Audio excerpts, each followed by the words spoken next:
बहुत प्रेम के साथ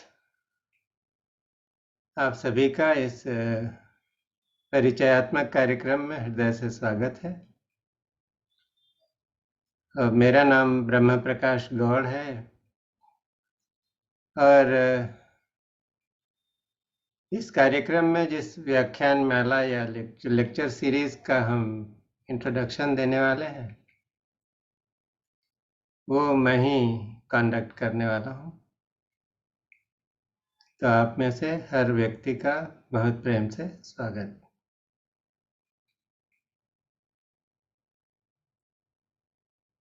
इस कार्यक्रम का उद्देश्य है कि आप लोगों को इस लेक्चर सीरीज में या व्याख्यानमाला में जो होने वाला है वो क्या है उसके बारे में थोड़ी जानकारी दे दी जाए, ताकि आप आश्वस्त रहें कि आपको क्या मिलने वाला है। और जो लोग इस कार्यक्रम को ज्वाइन करना चाहते हैं वो ज्वाइन कर सकें। आप में से बहुत से लोग ऐसे हैं जिन्होंने ऑलरेडी ज्वाइन किया हुआ है, तो उनके लिए एक तरह का ये डबल इंट्रोडक्शन है, इंट्रोडक्शन आफ्टर द इंट्रोडक्शन। तो हमारा जैसे कि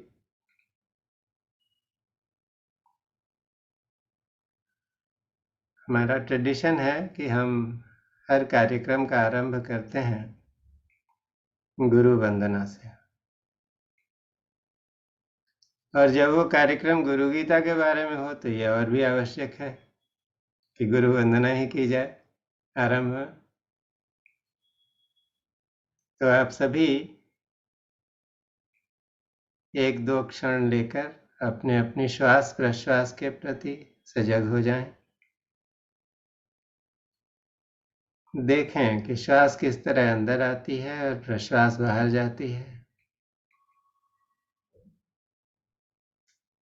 अपनी तरफ से कोई प्रयास करने की आवश्यकता नहीं है।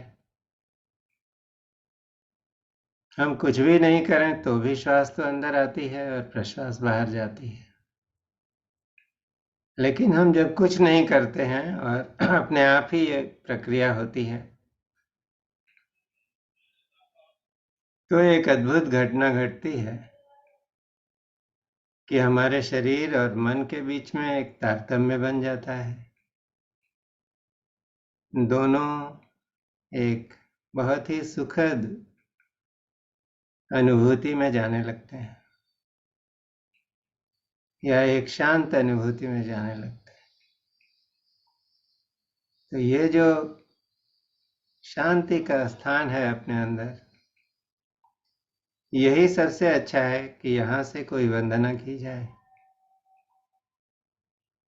तो हम सभी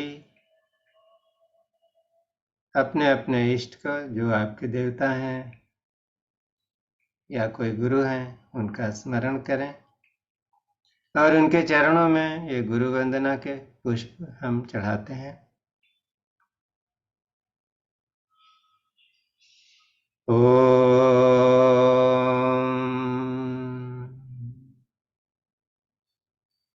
अखण्डमण्डलाकारं व्याप्तं येन चराचरम् तत्पदं दर्शितं येन तस्मै श्रीगुरुवे नमः। अज्ञानतिमिरान्धस्य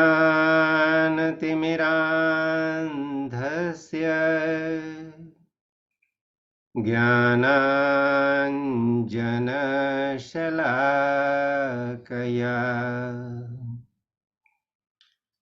चक्षुरुन्मीलितं येन तस्मै श्रीगुरुवे नमः। गुरुर्ब्रह्मा गुरुर्विष्णु गुरुर्देवो महेश्वरः गुरुरेव परब्रह्म तस्मै श्री गुरुवे नमः। तस्मै श्री गुरुवे नमः। तस्मै श्री गुरुवे नमः। ॐ श्री सद्गुरुवे नमः।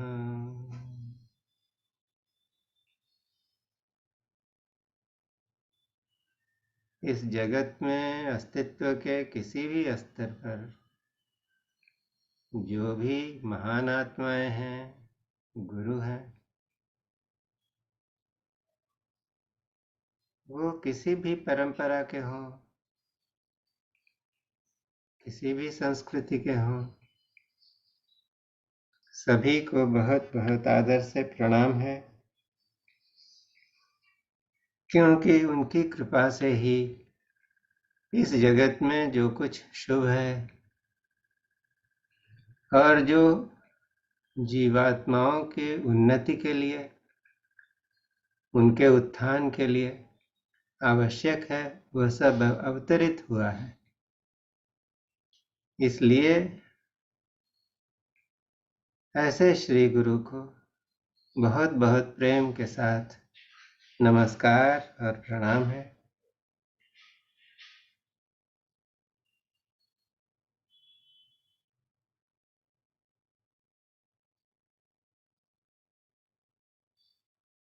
जब प्रार्थना का भाव मन में उठता है तो एक रहस्यमय क्रांति अपने अंदर होने लगती है।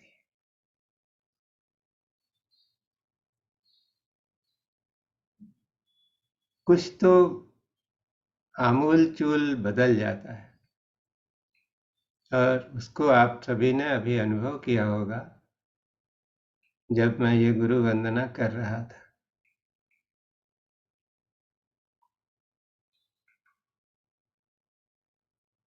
हम प्रार्थना में कहते हैं,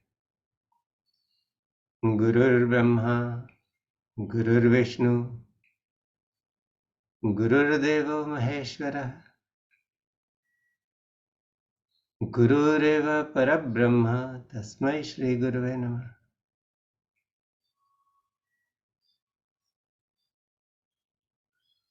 अर्थात गुरु ही ब्रह्मा है। ब्रह्मा तो सृष्टि करता है, उन्होंने सृष्टि का निर्माण किया है। गुरु ही विष्णु है, जो इस सृष्टि की स्थिति है, हम सभी आज मौजूद हैं, उसको चलाने वाला कौन है? तो विष्णु।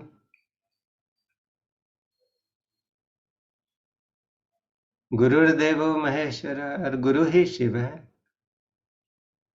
शिव का क्या कार्य है कि जब सृष्टि और स्थिति का पूरा हो जाता है काल, तो वो उसको विलय कर देते हैं। Dissolution is the role of lord Shiva. तो हम कहते हैं गुरु ही शिव भी हैं। तो ये बात बहुत रहस्यमय है।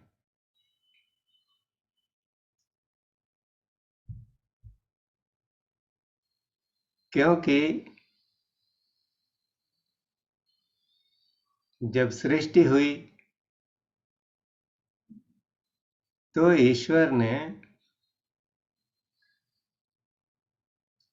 तो एक अनडिफरेंशिएटेड एनर्जी था, सिर्फ एक शक्ति थी, लेकिन वो निष्क्रिय शक्ति थी। उसमें किसी प्रकार का किसी के साथ न तो कोई मोह था, न किसी से संबंध था। वो निष्क्रिय शक्ति थी। लेकिन उनके पास इच्छा शक्ति थी, ज्ञान शक्ति थी, क्रिया शक्ति थी। तो इन शक्तियों ने क्या किया? अगर उनके मन में कहीं विचार आ गया कि एको हम बहुत श्यामा, मैं एक हूं अनेक हो जाऊंगा, तो इन शक्तियों के माध्यम से ये सृष्टि अपने आप अस्तित्व में आ गई। तो जो सृष्टिकर्ता का रोल है वो ब्रह्मा का रोल है, सृष्टि को बनाए रखने का जो रोल है वो विष्णु का रोल है। और जब सृष्टि का जीवन समाप्त हो जाएगा, हर चीज की एक टाइम लिमिट है, वो पूरा हो जाए तो उसको विलय कर देने का, डिसॉल्व कर देने का रोल है वो शिव का रोल है। ईश्वर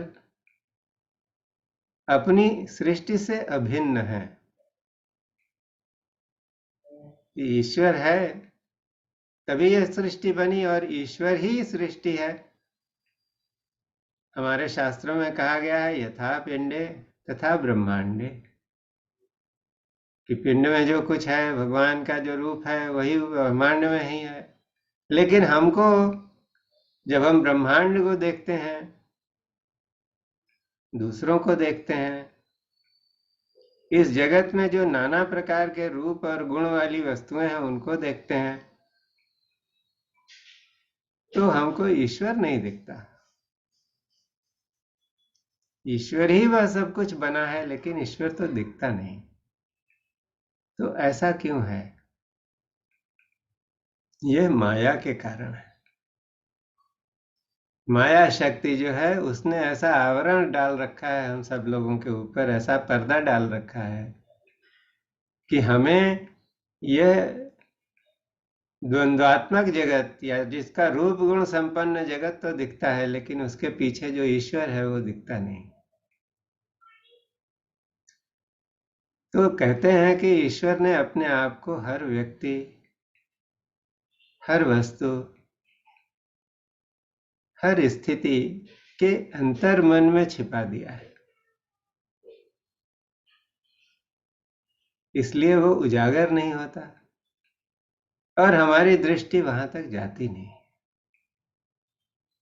या अनुभव हम कर नहीं सकते उसको, क्योंकि हम तो मन के उसमें हैं, इंद्रियों के चक्कर में हैं। इंद्रियां जो हैं वो तो वो देख सकती हैं जिसमें कुछ रूप हो, गुण हो। आंख तो रूप देख सकती है, कान जो है वो शब्द सुन सकता है, नासिका जो है वो गंध ले सकती है, जिह्वा जो है स्वाद ले सकती है, त्वचा जो है स्पर्श को अनुभव कर सकती है, और मन जो है वो इंद्रियों को जो कुछ मिलता है उसको इंटरप्रेट करता है, उसको बताता है अच्छा ये ऐसा है, ये अच्छा है, ये बुरा है, ये जो है वो श्रेयस्कर है, ये श्रेयस्कर नहीं है, इसे तुमको ग्रहण करना चाहिए, इसे नहीं ग्रहण करना चाहिए। तो रूप और गुण के अंदर हम फंसे हुए हैं, उससे परे जा नहीं सकते और ईश्वर को देख नहीं सकते। तो ऐसा कहते हैं कि ईश्वर के ये तीन कृत्य ही नहीं है, ब्रह्मा, विष्णु और महेश का कृत्य। ईश्वर ने अपने आप को हरेक के अंतर्मन में छिपाया है, वहां से उसका पर्दा कैसे हटेगा, दर्शन कैसे होंगे, यह भी ईश्वर का ही कृत्य है। तो जो पर्दा है, ईश्वर छिप गया है, उस कृत्य को बोलते हैं निग्रह। कि ईश्वर तो है लेकिन दिखता नहीं है, कंसीलमेंट। यह ईश्वर का एक गुण है, एक स्वभाव है। तो वो कंसीलमेंट कैसे दूर होगा, वो निग्रह कैसे टूटेगा? उसके लिए ईश्वर का पांचवा कृत्य है अनुग्रह।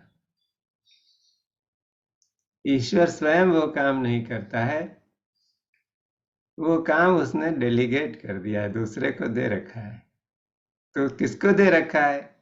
गुरु को। अनुग्रह का मतलब है कृपा। उसकी कृपा से ही हमें यह अनुभव हो सकता है कि इस जगत में जो कुछ है वह ईश्वर ही है। और यह अनुभव कैसे होगा? वो गुरु के कारण होता है, गुरु की कृपा से ही होता है। जब तक गुरु कृपा नहीं होगी तब तक हमारे लिए यह जगत ड्युअलिटी से भरा रहेगा, द्वंद्वात्मक जगत है कि मैं हूं और दूसरे हैं, ये भाव रहेगा। ये भाव नहीं हो सकता कि मैं ही हूं या ईश्वर ही है और कुछ है नहीं। लेकिन गुरु हैं क्या? लोग अक्सर सोचते हैं कि गुरु तो कोई व्यक्ति है। तो गुरु जो है वो व्यक्ति तो दिखते हैं बाहर से, लेकिन गुरु तत्व है। उधर भी एक ये पर्दा पड़ा हुआ है। तो जो लोगों के पास शरीर रूप में गुरु हैं, उनको लगता है कि हमारे पास तो गुरु है, हम बहुत सौभाग्यशाली हैं, और उसको लेकर अहंकार हो जाता है। अपने गुरु को श्रेष्ठ बनाने लगते हैं, दूसरे गुरु को नीचा दिखाने की कोशिश करते हैं कभी कभी, या ये बताने लगते हैं कि हमारा मार्ग श्रेष्ठ है। लेकिन गुरु तो तत्व है। तो जिसे शरीर रूप में हम गुरु देखते हैं, वो शरीर तो है, लेकिन गुरु वो शरीर नहीं है। और जब जैसे जैसे उस तत्व के निकट हम आते जाते हैं, तो हमारे अंदर ऐसी योग्यता बनती है कि हम इंद्रियों और मन के परे जा सकें। जो एक निगूढ़ तत्व है अंदर, जो एक बेसिक प्रिंसिपल है कि मैं कौन हूं, आत्मा क्या है, उसके गुण क्या है, उसको हम परख सकें, अपने आप को जान सकें। तो अपने आप को जानने की यात्रा, ये उसका जो रास्ता है वो गुरु कृपा से ही खुलता है। लेकिन यह भी बात जानने की है कि गुरु तो कोई व्यक्ति नहीं है। तो हमारे अंदर बहुत से लोग ऐसे हैं जिनकी हमें पता है कि नहीं है, लेकिन गुरु तत्व तो हमारे साथ साथ चल रहा है, हमारा मार्ग निर्देशन कर रहा है। हम सभी उससे अनुग्रह पाए हुए हैं। हमें ईश्वर ने या गुरु ने छोड़ा नहीं है। तो श्री गुरु गीता ऐसी चीज है जिसका अध्ययन करने पर इस बात का अनुभव अपने अंदर दृढ़ हो सकता है। श्री गुरु गीता एक आख्यान है। गीता का अर्थ होता है कि दो लोगों के बीच का जो संवाद हो। भगवत गीता हम सभी जानते हैं, भगवान श्री कृष्ण ने अर्जुन को उपदेश दिया था।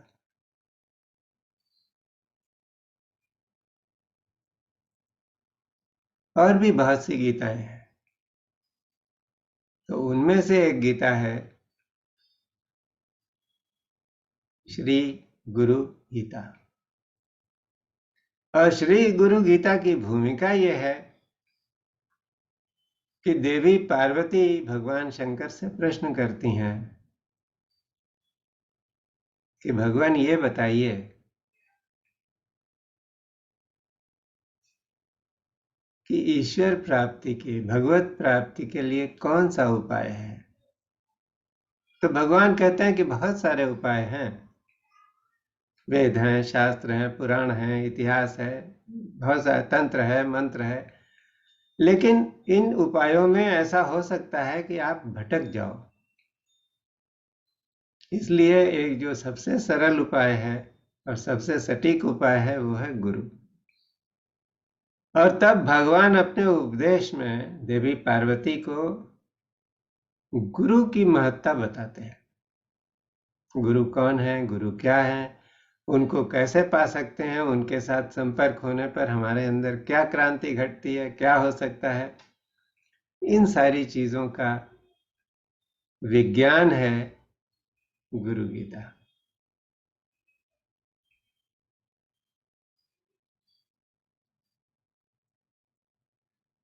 गुरु गीता से मेरा संपर्क पहली बार 1989 में हुआ था। अभी तो 32.5 साल हो गए।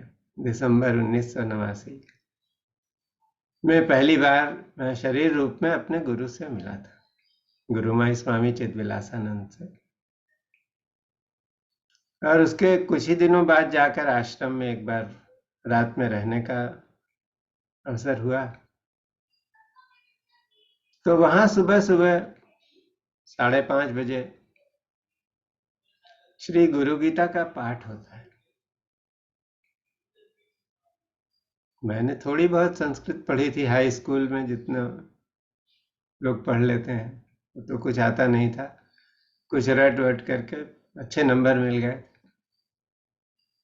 और फिर मैं विज्ञान में पढ़ने चला गया, तो संस्कृत भाषा से तो कोई सरोकार नहीं था। और यहाँ 182 श्लोक का ये स्तोत्र, लेकिन जब पहली बार मैंने उसे पढ़ा तो मुझे तो थोड़ा बहुत अटकन हुई,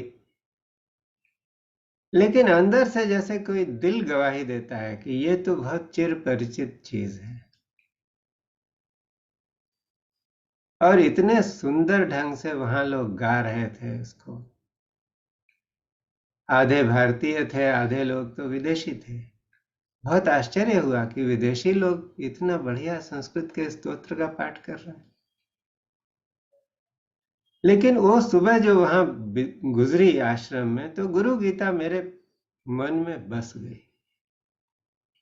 और अगले 15 दिन के अंदर, 10 दिन के अंदर मैंने उसको पढ़ना तो सीख लिया।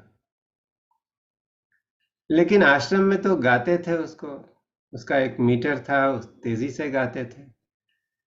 लेकिन कुछ दिनों बाद ऐसा हुआ कि वो गुरु गीता मेरे अंदर ऐसी बसी कि मुझे लगा कि ये जल्दी गाकर पढ़ने की भी आवश्यकता नहीं है। एक एक श्लोक में एक एक शब्द को अच्छी तरह से उच्चारण करते हुए उसके अर्थ की समझ के साथ हृदय में आत्मसात करने की बात है।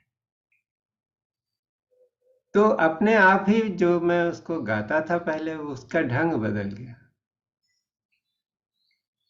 और कई सालों तक मेरी सुबह वो गुरु गीता के साथ ही गुजरी। और फिर मुझे इन स्तोत्र का, ऐसे शास्त्रों में जो चीजें लिखी हुई हैं, उनका एक दूसरा रहस्य खुलने लगा कि बाहर से तो शब्द दिखते हैं, किताब में उसका अर्थ दे दिया जाता है कि एक श्लोक है, उसका 3-4 लाइन में अर्थ है। लेकिन जो शब्द हैं, उन शब्दों के बीच में भी कुछ शब्द हैं। वो अर्थ या वो शब्द तो जगते हैं जबकि उसके साथ वो अंदर हृदय में बस जाता है वो स्तोत्र। तो ऐसा होते होते एक समय ऐसा आया कि फिर गुरु गीता पाठ की आवश्यकता नहीं रही, क्योंकि गुरु गीता जो है, ऐसा बोलते हैं कि गुरु का शब्द रूप है। तो ये पाठ करने से शब्द रूप में गुरु प्रकट हो जाते हैं। अगर बहुत प्रेम के साथ किया, समझ के साथ किया, तो अपनी समझ विकसित हो जाएगी। अध्यात्म की यात्रा हो या जगत की यात्रा हो, इसमें सफलता के लिए एक ही चीज चाहिए हमको, समझ, अवेयरनेस, हर चीज को सही ढंग से समझने की पकड़। तो मुझे ऐसा लगा कि ये गुरु गीता पर बार बार चिंतन करने मात्र से ही मेरे अंदर बहुत सारी परिवर्तन आने लगे, और समझ अपने आप ही बहुत, जिसको कहते हैं तीखी, तीक्ष्ण हो गई, उसमें गहराई आने लगी। तो पिछले 32 साल से ये गुरु गीता मेरे साथ है। अभी मैं उतना पढ़ता नहीं हूं, लेकिन वो गुरु गीता नाम लेने मात्र से ही हृदय भर जाता है, क्योंकि गुरु का अनुभव अंदर से होने लगता है। और उस अनुभव में मुझे समझ में आया कि देह में गुरु तो बाद में मिले। कुछ पूर्व जन्मों के अनुभव हुए जिनसे मुझे ये दिखाई देने लगा कि कैसे गुरु की शक्ति हमको जो जीवन में अच्छा बुरा हो रहा है, उससे कुछ न कुछ सीख दे रही है। और जैसे जैसे हम सीखते जाते हैं, वैसे वैसे हमारी आंतरिक योग्यता बढ़ती जाती है। और जब आंतरिक योग्यता इतनी बढ़ जाती है कि सदेह गुरु जीवन में आ सके तो सदेह गुरु प्रकट हो जाते हैं। फिर यह समझ में आया कि ये जीवन यात्रा में, इस जीवन यात्रा के दो खंड हैं। एक तो वह खंड है जिसमें हम अपनी आंतरिक योग्यता को इतना प्रबल करें कि जीवन में गुरु आ जाएं, और जिस दिन गुरु आ गए, जब सदैव गुरु, तो उस दिन से दूसरी यात्रा शुरू हो जाती। हमारे यहाँ शास्त्रों में ब्राह्मणों को द्विज बोलते हैं। द्विज का मतलब होता है जिसका 2 बार जन्म हुआ, ट्वाइस बॉर्न। तो मुझे ऐसा लगता है कि द्विज वे लोग हैं जिनके जीवन में गुरु आ गए। तो द्विज बनने के लिए अगर सदैव गुरु आ गए और सब कुछ बदल गया है तो बहुत अच्छी बात है। नहीं भी बदला है तो भी उसके लिए प्रयत्न किया जा सकता है। यदि हम उस तत्व को समझ लेंगे तो हमारे जीवन यात्रा का, जिसको कहते हैं, अंग्रेजी में कहेंगे तो कंटेंट और कॉन्टेक्स्ट, दोनों बदल जाएगा। तो इस वजह से मुझे लगा कि श्री गुरु गीता बहुत, जिसको कहते हैं कि बहुत लोगों में प्रचलित नहीं है, कम लोग पढ़ते हैं, और उससे भी कम लोग ऐसे हैं जो कि उसको आत्मसात करके उसके बारे में कुछ कहना चाहते हैं। तो मुझे लगा कि शायद ये मेरी सेवा है कि मैं कुछ इसके बारे में बोलूं। तो इसलिए एक प्रयास किया था अंग्रेजी में। पहले सोचा था कि 10 सेशंस होंगे, इसी तरह से सोचा था कि रविवार को 1 घंटे, सवा घंटे का कार्यक्रम करेंगे। कुछ देर कुछ श्लोकों का विवेचन और उसके बाद थोड़ा सा छोटा सा ध्यान। लेकिन जब वो चलने लगा तो लोगों को मजा आ रहा था और लोग इतने उत्साहित थे कि मुझे भी जल्दी नहीं रही कि भाई 10 सत्र बोला है तो 10 में मैं खत्म कर दूं। तो करीब करीब 17 सत्र चले और लोगों को बहुत आनंद आया। तो वो तो अंग्रेजी में था, तो मुझे लगा कि कुछ लोगों के पास चैलेंज होता है, अंग्रेजी में दिक्कत होती है, तो इसको हिंदी में भी किया जाए। और हिंदी में असली बात यह है कि थोड़ा मधुर ज्यादा हो जाता है, तो उसकी मधुरता के कारण मैंने सोचा कि ये हिंदी में कुछ करना चाहिए। तो उसके चलते ऐसा है मन में संकल्प कि अगले रविवार से शाम को 7 बजे ये कार्यक्रम रहेगा। हम लोग एक एक श्लोक करके गुरु गीता का परचिंतन करेंगे। आपका कोई प्रश्न हो, कोई जिज्ञासा हो तो मैं उसका उत्तर दूंगा और छोटा सा ध्यान करेंगे। तो ये तो था मेरी तरफ से श्री गुरु गीता का परिचय। आप लोगों का कोई प्रश्न है तो पूछ सकते हैं। मुझे पता नहीं कि कोई ऐसे लोग हैं यहाँ पर जो इन्होंने पिछला अंग्रेजी वाला सत्र अटेंड किया था। किसी ने किया था? हाँ, उमा जी ने किया था। उमा जी, आप कुछ उसके बारे में बताना चाहेंगी? Yeah, बताऊंगी, but I'll do it in English. अच्छा, okay, you do it in English. Yeah. Yes. Actually, I had not heard of the Guru Gita before I attended that session. I had only heard about the Bhagavad Gita. But as God has started explaining every aspect of it, a very, very deep awareness came in about not just the Guru being there with you, in the words, but that everything and anything that you see in the universe, you see, you listen, you hear, everything is a Guru, and that is teaching you something. So it was a very, very deep awareness that came in with these sessions. And frankly speaking, I never wanted the sessions to end. It was so beautiful, so beautiful. Thank you so much. Thank you.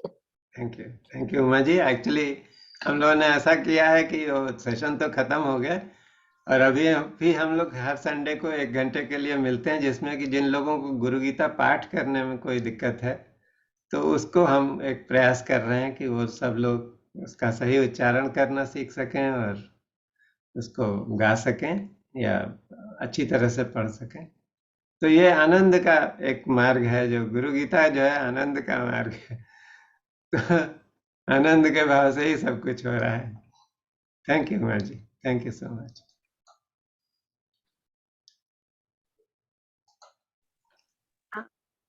मैं कुछ बताना चाहूंगी। एक बार हाँ छोटा सा अनुभव है। हाँ गुरु गीता का पाठ मैंने कई वर्षों तक मेरे जीवन में सदैव गुरु के होते हुए किया, लेकिन वो पाठ आध्यात्मिक परंपरा, आध्यात्मिक पथ पर चलते चलते हम अनेक चीजें करते हैं, नाम संकीर्तन पाठ तो वैसे करती रहे। पर जब ये व्याख्यान माला में भाग लिया, जो अभी कुछ हफ्तों पहले अंग्रेजी में हुई, तब गुरु गीता की व्याख्यान माला एक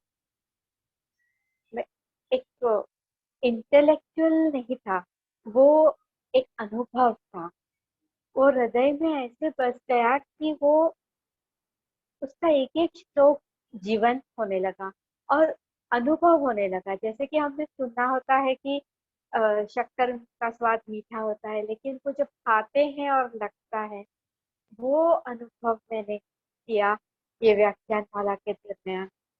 और एक एक श्लोक ऐसे रग रग में बसा है कि अब और कुछ बाकी नहीं। मतलब ये एक अलौकिक अनोखा अनुभव रहा है इसमें भाग लेना। जब हम सुनते हैं और गौर सर ने जब अपने स्वयं के अनुभव से उन्होंने जो बताया, वो एक अलग बन। Thank you, thank you. असल में मुझे जो ऐसा लगा कि गुरु गीता जो है वो एक तरह का, जैसे कोई हमारे यहाँ थोड़ा लीगल भाषा में कहें, कानून की भाषा में कहते हैं कि हर कानून जो है एक तरह का कोड है और उस कोड में हर तरह की चीज़ों, हर तरह की संभावनाओं को ले करके ऐसा बनाते हैं कि वो परफेक्ट बन सके। कोशिश हमेशा यही होती है। तो गुरु गीता एक तरह का पूरे आध्यात्मिक जीवन का कोड है। आप उस जीवन में किसी भी स्तर पर हो, लेकिन गुरु गीता में सब कुछ है और कैसे सहज रूप से हम अपने आप को, अपनी अवेयरनेस को अपग्रेड कर सकते हैं, आगे ले जा सकते हैं, अच्छी समझ बना सकते हैं, इसके बारे में बड़ी प्रैक्टिकल टिप्स हैं कि ऐसा कर लो, ऐसा कर लो। पढ़ने में बाहर से लगता है कि कुछ जो है वो पुरातन पंथी बात है, कि वो कहते हैं कि आप गुरु के पांव के पानी से नहा लीजिए, आप ऐसा कर लीजिए, उनका जो उच्छिष्ट भोजन है वो कर लीजिए। तो जो इंटेलेक्चुअल माइंड है, जो बहुत ही तार्किक और बौद्धिक मन है, उसको पढ़कर लगेगा कि ये कुछ क्या बता रहे हैं लोग, लेकिन उसके पीछे भी विज्ञान है। और उसके पीछे जो विज्ञान है वो क्या है, वो अगर समझ में आ जाए तो, जैसे अंग्रेजी का जब मैं प्रोग्राम कर रहा था तो बहुत से लोगों ने कहा कि हमको तो वेस्टर्न एजुकेशन है, तार्किक मन था, हमको लगता था ये सब, पहली बार श्लोक पढ़ लिया आपने, हमको भेज दिया था टेक्स्ट पढ़ा तो हमें लगा ये क्या है इसमें, लेकिन नहीं, उसके पीछे का जो रहस्य है वो जब बताया तो तब जैसे कुछ खुल गया अंदर से। तो इसी तरह से मुझे ऐसा लगता है कि गुरु गीता एक तरह का कोड है, पूरा कंप्लीट कोड, कि जिसमें पूरे आध्यात्मिक जीवन का रहस्य है। हम सभी लोग संसार में जी रहे हैं, संसार जितना सच है, अध्यात्म भी उतना ही सच है। अंग्रेजी में ऐसा कहते हैं कि we are spiritual beings having a physical experience और ए बॉडीली एक्सपीरियंस। तो हम सभी आध्यात्मिक जीव हैं, लेकिन शारीरिक अनुभव में जी रहे हैं, हम एक्सपीरियंस है वो हमारा। तो उसको दोनों को कैसे, उस दोनों में कैसे सामंजस्य स्थापित हो जाए, क्योंकि शरीर से तो मुक्ति नहीं है, शरीर तो अभी जब तक है, लेकिन इस शरीर में कैसे मुक्त होकर रहा जा सकता है, उसका विज्ञान है श्री गुरु गीता। तो मुझे इतना ही कहना है। आप लोगों में से जिन लोगों की इच्छा है, आपका इस प्रोग्राम में स्वागत है। अगले संडे से शुरू होगा और मैंने अपना नंबर दे दिया है। जो लोग चाहेंगे वो मुझे संपर्क कर लें, तो मैं उन्हें जो है वो कैसे रजिस्टर करना है। ये पेड प्रोग्राम है। 10 सत्र के लिए मैंने जो लिखा था उसमें कुछ 3,540 रुपये, जिसमें 540 रुपये तो जीएसटी के हैं। लेकिन वो 10 सत्र की कोई लिमिट नहीं है। हमारा उद्देश्य ये नहीं है कि हम 10 सत्र में जैसे तैसे, कोई सिलेबस नहीं है जो हम खत्म कर दें। अपने आनंद के लिए करना है। तो जब तक लोगों को अच्छा लगेगा और जब तक पूर्ण नहीं होता तब तक हम करेंगे। तो सत्र की कोई बंदिश नहीं है। तो आप सभी का उसमें व्याख्यान माला में बहुत बहुत स्वागत है। और थोड़ी देर के लिए कुछ प्रश्न है तो आप जरूर पूछ सकते हैं। जस्ट अनम्यूट कर लीजिए और सवाल पूछ सकते हैं। हाँ विनय जी। Yes sir. एक सेकंड, मुझे पिन करने दीजिए। हाँ जी। बस एक विचार आया, मैं आपके साथ साझा करना चाह रहा हूँ। हाँ बोलिए जी।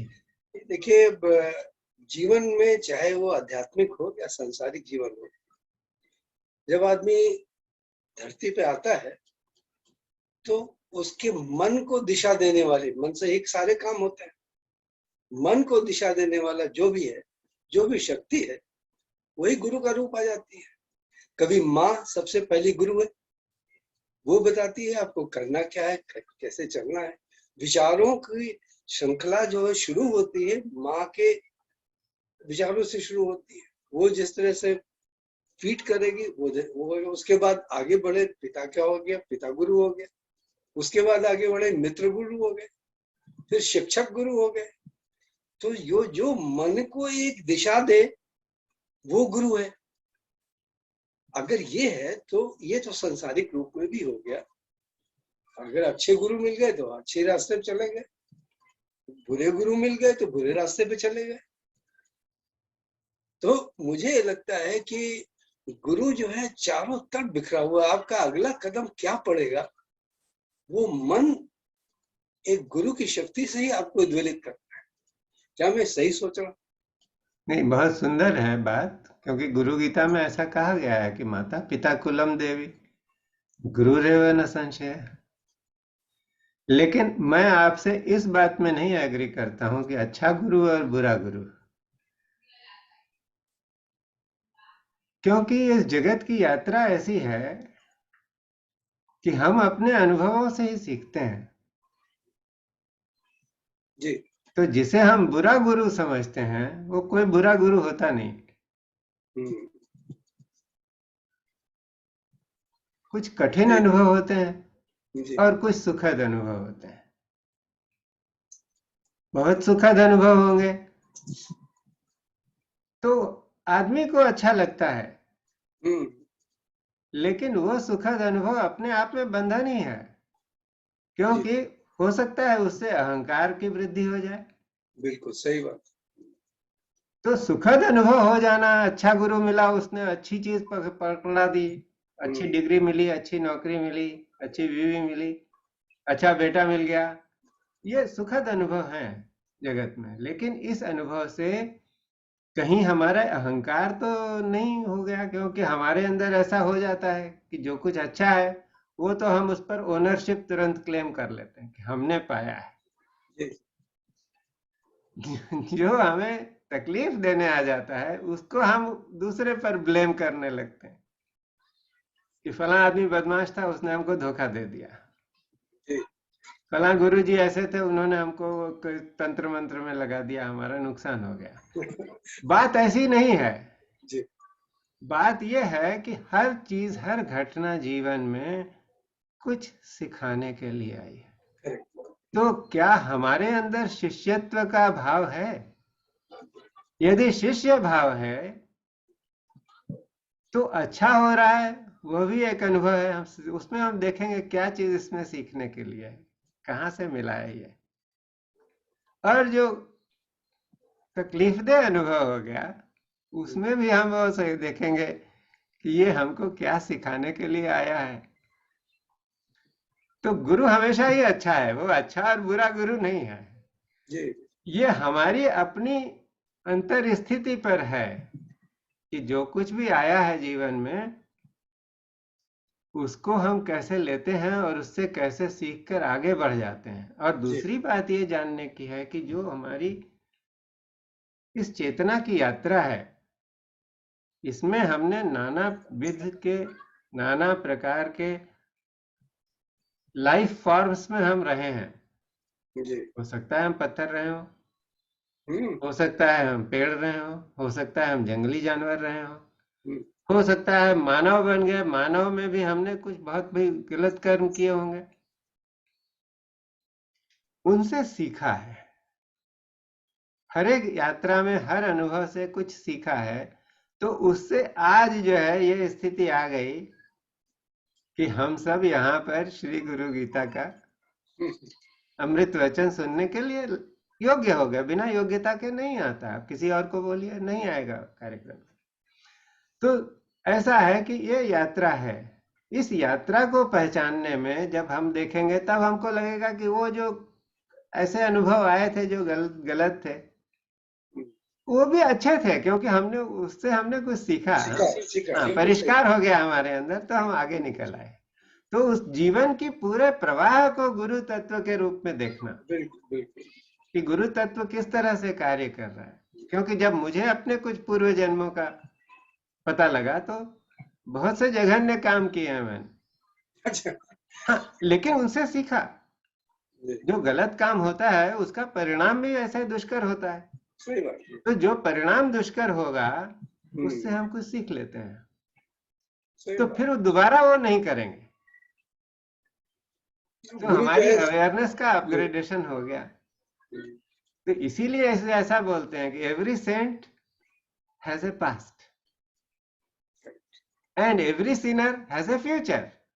क्योंकि सिनर तो आज है, कल नहीं रहेगा अगर सीख लेगा तो हमारा जो है, अगर गुरु कहाँ, इसीलिए गुरु जो है वो कभी देखता नहीं। जब मैं अपने गुरु के पास गया तो मैं बहुत अहंकार से भरा हुआ था। तो गुरु ने ये नहीं कहा कि ये कचरे की पेटी किधर से आ गया, इसको भगाओ। क्योंकि उन्होंने कुछ संभावना देखी कि अभी थोड़ा ये बहका हुआ है, बहुत अहंकार है, लेकिन ठीक हो सकता है। तो गुरु जो है हमेशा संभावनाएं तलाश करता है। उस संभावनाओं को विकसित करने के लिए वो कभी सुखद अनुभव देगा और कभी दुखद अनुभव देगा। लेकिन उससे गुरु अच्छा या बुरा नहीं होता। गुरु, that is where I thought that this process needs to be clarified. Thank you. But it was a wonderful question, क्योंकि सभी है, जब हम इस अनुभव से आने लगते हैं तब हम इस जगत में सब में गुरु देखने लगते हैं। That is true. तो इसलिए क्योंकि हम शिष्य बन गए। गुरु गीता जो है हमें शिष्य बनाने के लिए है। आजकल शिष्य नहीं मिलते, जिसको देखो वो सब दूसरे को कुछ सिखाने को तत्पर है। ऐसा तो इसलिए ये शिष्यत्व का अभियान है गुरु गीता। बहुत बहुत सुंदर इशू उठाया। Thank you so much. Thank you Gaur sir, मुझे कुछ पूछना है।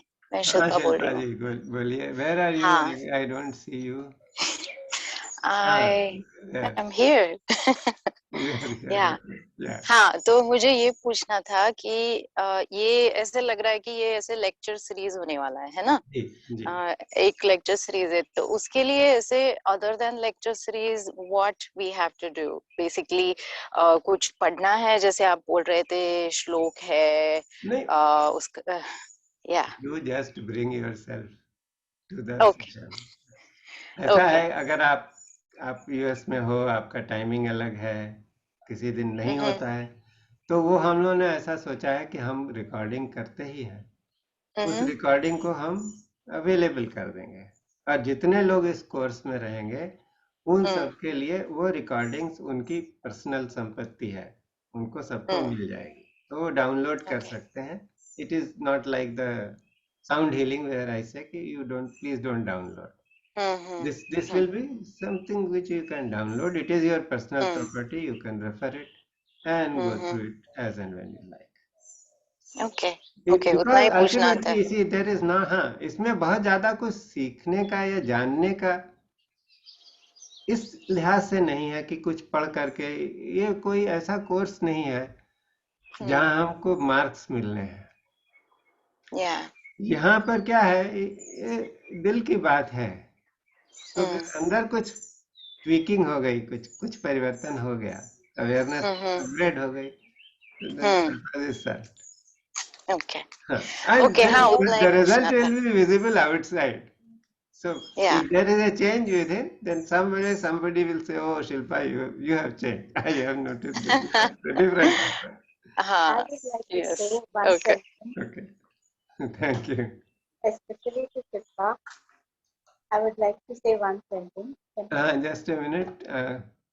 Kailash, हाँ, कि इसमें रिकॉर्डिंग की बात आपने जो की, रिकॉर्डिंग तो मिल सकता है, पर जो लाइव प्रोग्राम की, हर प्रोग्राम की एनर्जी जो रही है वो impossible at any other point. नहीं, आई मीन हाँ, तो ये बहुत बहुत पावरफुल प्रोग्राम बनते हैं.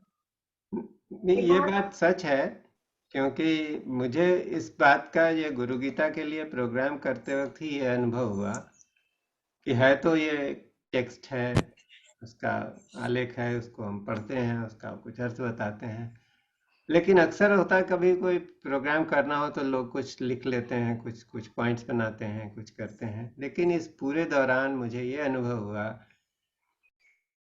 कि मुझे कभी भी कुछ तैयारी करने नहीं दिया गया. कोई शक्ति थी जो उसने मतलब कुछ करने नहीं दिया, तो सीधे सेशन में आने का, किताब खोलने का और पढ़ने का, और जो कुछ मन में आए वो बताने का. तो मुझे ऐसा लगा कि जिसको हम कहते हैं कि चैनल, कि मैं तो नहीं बोल रहा था, मैं सिर्फ वहां मौजूद था, बोल तो गुरु लोग रहे थे जिनकी कृपा से ये प्रोग्राम हो रहा था. तो आज भी ये जैसे इंट्रोडक्टरी प्रोग्राम है, तो सोचा था मैंने क्या बोलूंगा, कुछ सोचा भी था, लेकिन वो बात मुंह से नहीं निकली, कुछ और ही निकलने लगा.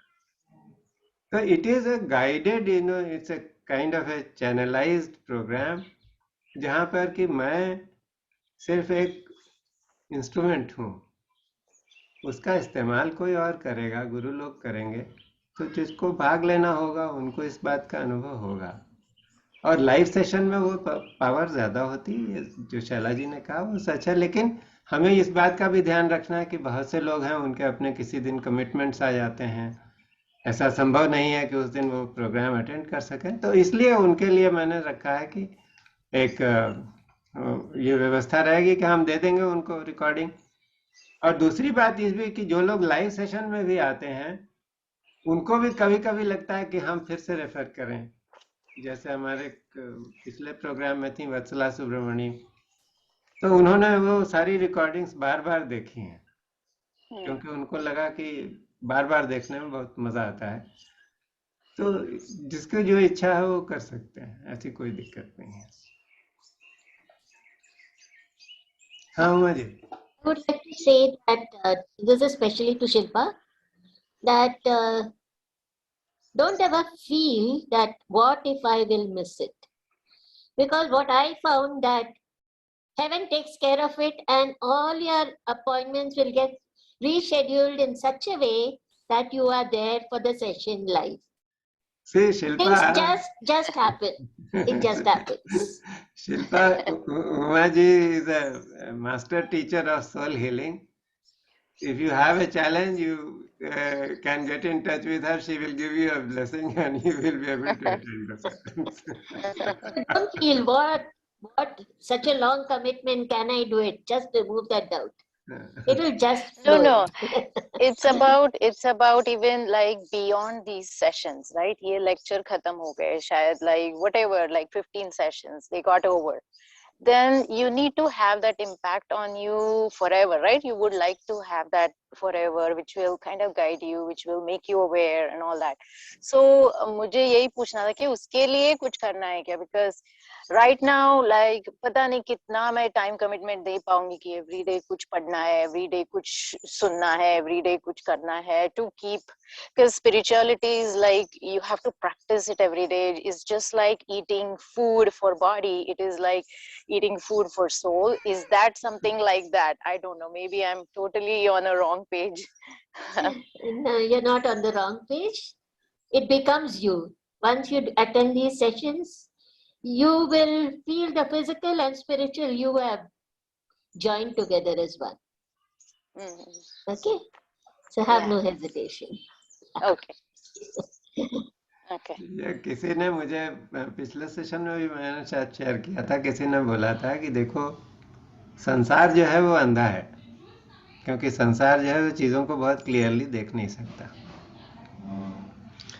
जो स्पिरिचुअलिस्ट है उसके पास आंखें हैं, उसको दिखाई देता है, लेकिन अगर वो संसार से अलग हो गया तो लंगड़ा हो गया। तो अगर अंधा लंगड़े के ऊपर सवार हो गया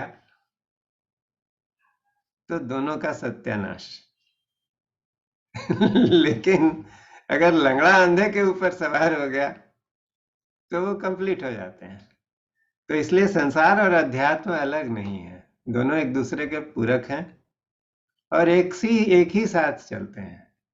तो ये हम लोग कहीं सोच नहीं सकते कि ये अलग है। और गुरु गीता में ये बात बहुत क्लियर हो जाती है, क्योंकि जब हमको पता लगता है कि ये पूरी जीवन यात्रा ही गुरु है तो सब कुछ अध्यात्म है, कोई चीज संसार में बचा ही नहीं। आई थिंक काफी हो गया। बहुत इंटरेस्टिंग डिस्कशन। सो थोड़ी देर ध्यान करना चाहेंगे आप लोग? हाँ, Yes. ओके।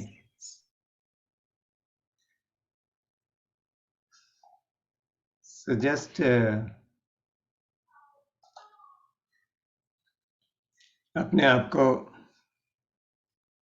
सहज रूप में स्थापित करें और रीढ़ की हड्डी के प्रति चैतन्य हो।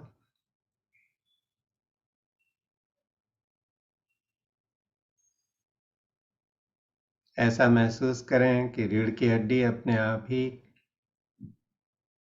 जहां आप मौजूद हैं वहां ऊपर की ओर बढ़ रही है और आप थोड़ा लंबे होते जा रहे हैं।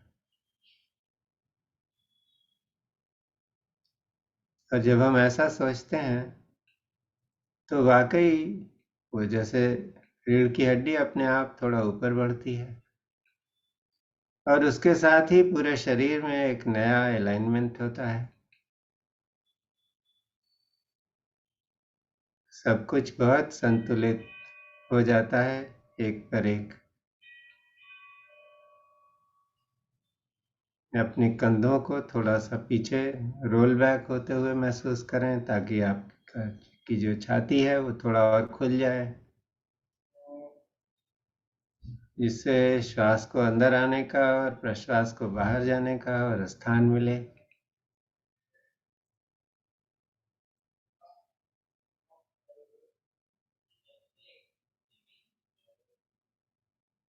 थोड़ी देर निश्वास प्रश्वास के प्रति जागरूक हो।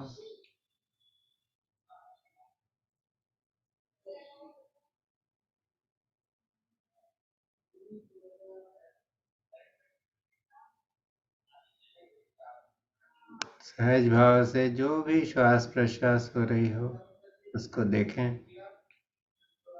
कितनी देर होगी उसकी चिंता मत करें, जो सहज में हो।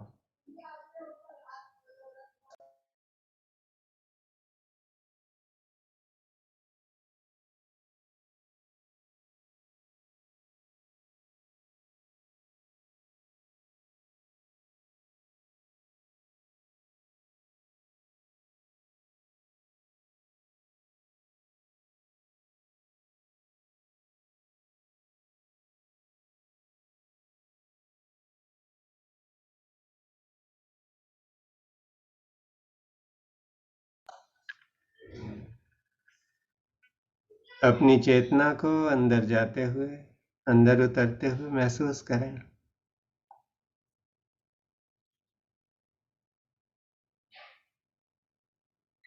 और अब अंदर आती हुई श्वास और बाहर जाती हुई प्रश्वास के साथ मंत्र ओम गुरु ओम को जोड़ दें।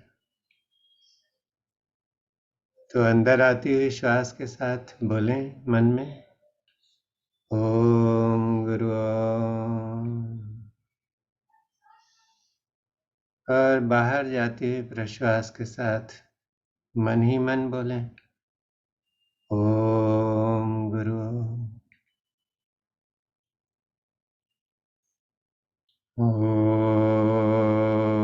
गुरु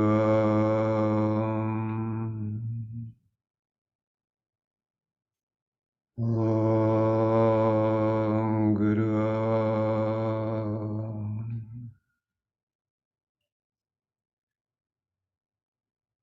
ओम गुरु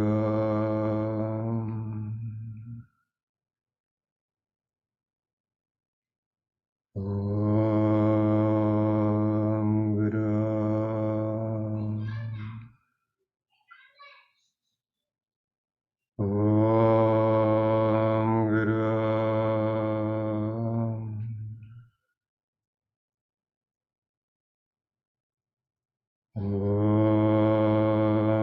गुरु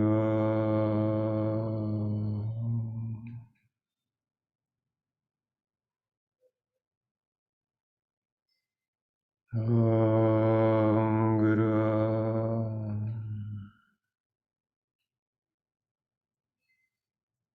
ओम गुरु।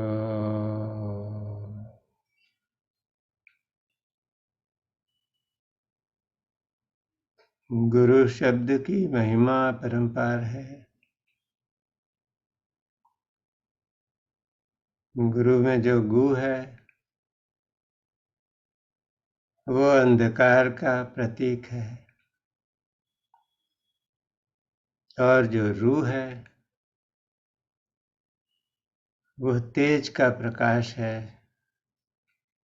जो अज्ञान रूपी अंधकार को नष्ट कर देता है।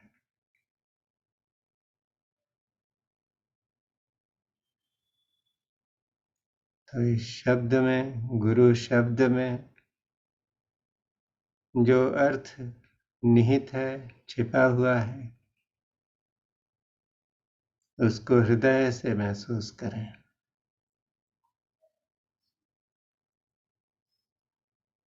और आप पाएंगे कि यह शब्द अपने आप में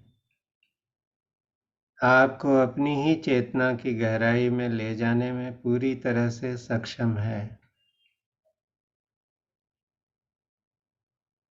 ओम गुरु ओम।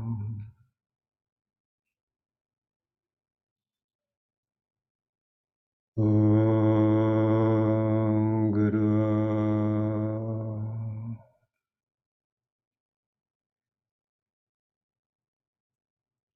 ओम गुरु ओम।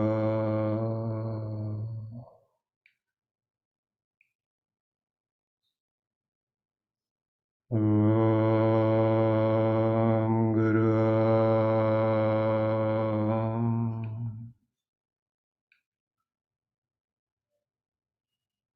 ओम।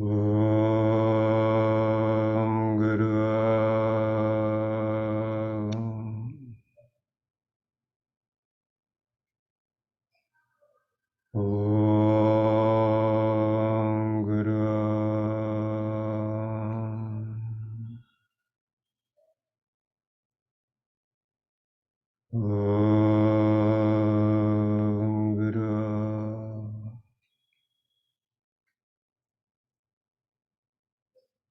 थोड़ी देर ओम गुरु ओम के अनुभव में शांति पूर्वक बैठे रहें।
धीरे धीरे अपने को ध्यान से बाहर ले आएं।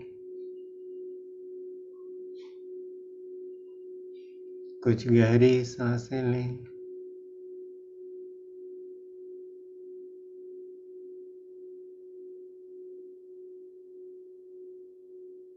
बंद आंखों से अपने शरीर के एक एक अंग को महसूस करें।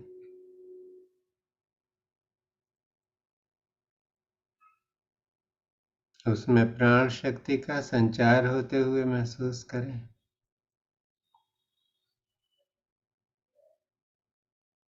बंद आंखों से ही अपने आसपास के वातावरण के बारे में सचेत हो जाएं।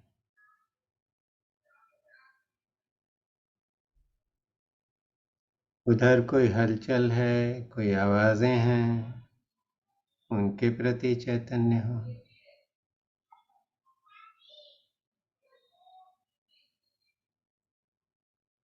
और अपने आप को चेतना के इस महासमुद्र में एक बूंद की तरह से महसूस करें,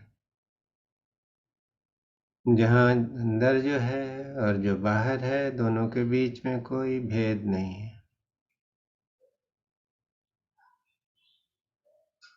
जो कुछ जैसा है सब बहुत अच्छा है।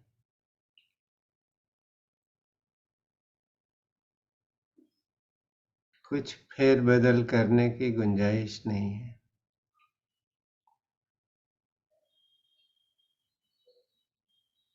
थोड़ी देर इस अनुभव में रहें।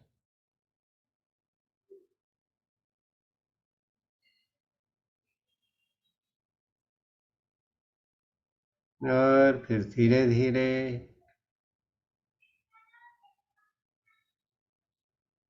शरीर,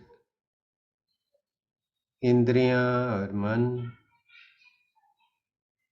इनके बारे में सचेत हों। और जब तैयार हो जाएं तो अपनी आंखें खोल सकते हैं।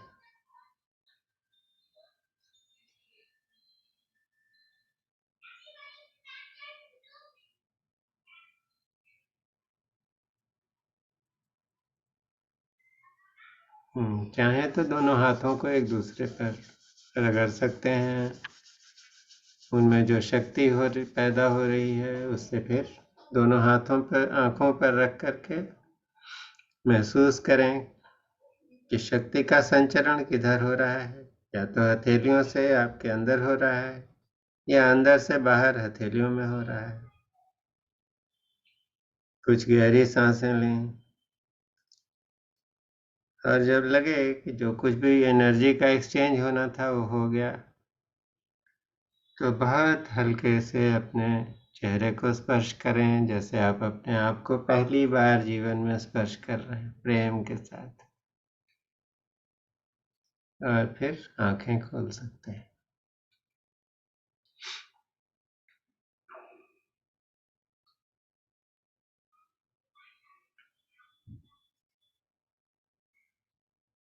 तो ओम गुरु ओम के साथ ध्यान करने का अनुभव कैसा था?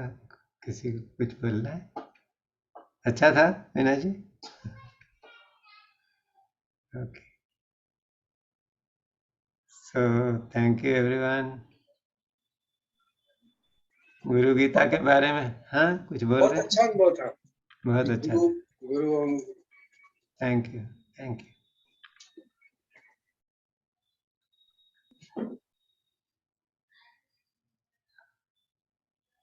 तो अभी हम लोग इस कार्यक्रम को यहीं समाप्त करेंगे। एक सुरेश जी हैं, वो अभी ज्वाइन किया आपने, जब हमारा कार्यक्रम खत्म हो रहा है। कौन है? आप अपने को अनम्यूट करेंगे सुरेश? हाँ जी नमस्कार जी। हाँ, हेलो। आपने अभी ज्वाइन किया, आपको पता हाँ नहीं था क्या टाइमिंग? नहीं सर, पता था लेकिन वो दिमाग से स्किप हो गया था, माफी चाहता हूँ उसके लिए। अच्छा, आपका क्या नंबर है सुरेश जी?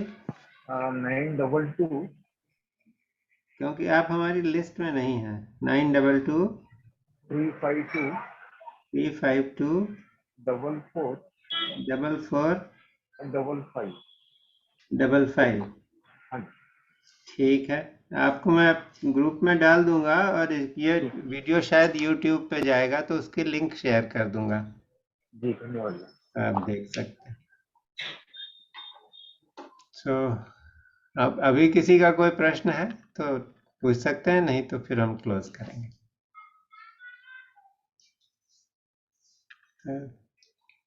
नहीं है तो मैं शांति पाठ कर देता हूँ। ओम सर्वेषां स्वस्तिर्भवतु, सर्वेषां शान्तिर्भवतु, सर्वेषां पूर्णं भवतु, सर्वेषां मङ्गलं भवतु। ॐ सर्वे भवन्तु सुखिनो, सर्वे सन्तु निरामयाः, सर्वे भद्राणि पश्यन्तु, मा कश्चित् दुःखभाग् भवेत्। ॐ शान्ति शान्ति शान्ति।